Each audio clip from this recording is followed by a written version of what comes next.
Cuando hablamos de educación consciente, algo con lo que yo estoy muy de acuerdo y está muy de moda hoy en día, hablamos de no tapar los sentimientos, hablamos de no pegar gritos, no dar un cachete para tapar el sentimiento, hablamos de no dar una golosina o no darle la tablet al niño para tapar el sentimiento.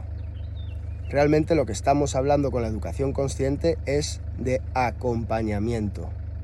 Y eso mismo es en lo que creemos a la hora de manejar perros.